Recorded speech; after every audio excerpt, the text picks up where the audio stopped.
আজকে তরকারিটা এই যে লুচি বানালাম, আজকে অ্যাকচুয়ালি একাদশী, ওই একাদশীতেই লুচি বানালাম, লুচি দিয়ে খাবো আর কি।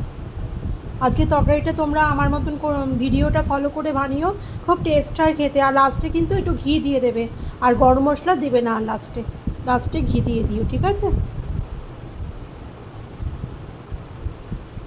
থ্যাংক ইউ বন্ধুরা দেখার জন্য।